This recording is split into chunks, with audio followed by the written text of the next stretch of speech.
मराठवाड्यातील परभणी जिल्हा म्हटलं की अतिशय माग असलेला जिल्हा. या जिल्ह्यामध्ये MIDC नाहीत, उद्योगधंदे नाहीत, तरुणांच्या हाताला रोजगार नाहीत आणि या जिल्ह्यामधील तरुण आता पुणे मुंबईकडे वळताना दिसून येत आहेत.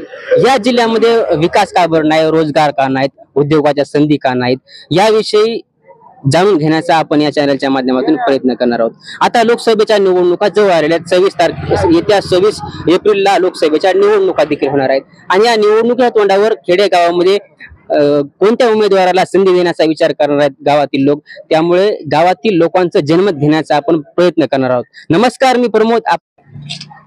परभणी जिल्ह्यातील बुद्रुक या गावामध्ये आपण आलेलो आहेत. या गावामध्ये वृद्ध नागरिक आहेत. वृद्ध नागरिकांच्या काय प्रतिक्रिया आहेत ह्या लोकसभेच्या निवडणुकीच्या अनुषंगाने आज आपण त्यांच्याकडून जाणून घेण्याचा प्रयत्न करणार आहोत. काय सांगाल, तुम्हाला केंद्रामध्ये राहुल गांधी पाहायला आवडतील की नरेंद्र मोदी पाहायला आवडतील? राहुल गांधी. आता नरेंद्र मोदीचा कंटाळा आलाय का? कशामुळे कंटाळा आला? काय कोणतेच काम करीन. कोणतेच काम करीना. आता केंद्र सरकारच्या माध्यमातून घरकुलाच्या योजना आणल्या, त्यांनी गॅस देण्याचे आश्वासन दिले, गॅस दिले, पण गॅसचा जो काही दर वाढलेला आहे तो आवाकाच्या बाहेर गेलेला आहे. यावर तुम्ही काय सांगाल? गॅस केवढ्या वाढल्या बघा, विचारा ना.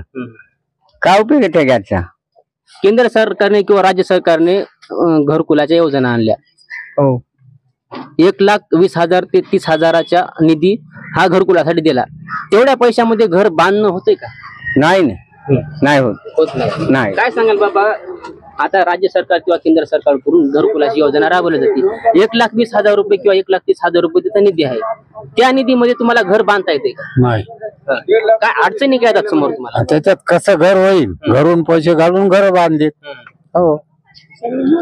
काय सांगाल तुम्ही सरकारला की 1,30,000 रुपये 30,000 रुपये घरकुल दिलेत का मोदीनं? रमाबाईने दिले आम्हाला. माझा प्रश्न आहे, रमाबाईच्या नावानं घरकुल योजना आणली शासनाने, पण ते 1,30,000च्या निधीमध्ये तुम्हाला तुमचं घर बांधणं होते का? मग अपेक्षा काय सरकारकडून?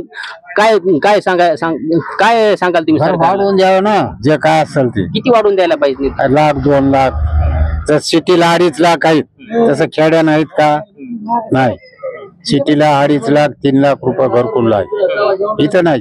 खेड्यामध्ये नाही. इथे 21 आहे आणि ते रोजगार आम्ही हे धरून 31 पर्यंत 50 पर्यंत चालले. परभणी लोकसभा मतदारसंघातून वेगवेगळ्या पक्षाकडून वेगवेगळ्या उमेदवाराला तिकीट दिलेले. तुम्हाला माहिती का कोणाला दिलेले? नाही, ते माहित नाही आम्हाला. फक्त 3 माहिती: पंजाब डक आणि धनगराचं एक, महादेव जानकर आणि बंडू जाधव. या तिघापैकी तुमची पसंती कोणाला आहे? आम्ही वंचितचे माणसं आहेत, आम्हाला पसंती कायची गरज? फक्त वंचित. हो. मग दुसरा प्रश्न काय? बस आम्ही त्यालाच करणार मतदान. नाही. काय सांगाल बाबा, काय करता तुम्ही? ऐकू येत नाही. ऐकू येत नाही का? काय करता म्हणलं तुम्ही? काय नाही, आपल्याला आता धंदा व्हायना झाला, काय नाही, नोकऱ्या करून करून म्हातारी झालो. आता काय? आता मतदान आले जवळ, 26 तारखेला मतदान आहे. कोणाला निवडून द्यायचा विचार आहे? आता प्रकाश आंबेडकर. प्रकाश आंबेडकरला निवडून देण्याचा विचार आहे. कशामुळे प्रकाश आंबेडकर? कशामुळे? आता कशामुळे ते आपल्याला काय माहित आहे तेवढं ते येणार आहे ना. तुम्ही पाहताय की आज परभणी जिल्ह्यातील बुद्रुक गावामध्ये आपण आलेलो आहे. या गावातील वृद्ध नागरिकांनी देखील आपल्या प्रतिक्रिया नोंदवलेल्या. त्यांनी सांगितले की आम्ही फक्त आणि फक्त वंचित बहुजन आघाडीचे उमेदवार पंजाबराव डक यांनाच निवडून देण्याचा विचार करणार आहोत. आणि या गावातील अनेक वृद्ध नागरिक आहेत, तरुण आहेत, इथे शाळेतील बालक देखील आहेत, तुम्ही पाहताय. आणि त्यांनी सांगितलेलं आहे की सरळ सांगितलेलं आहे की केंद्रामध्ये आम्हाला राहुल गांधी पाहिजेत आणि आमच्या जिल्ह्यातून फक्त पंजाबराव डक पाहिजेत, असं त्यांनी ठणकावून सांगितलेलं आहे. कॅमेरामॅन महादेव नरवटे सोबत प्रमोद हातागळे,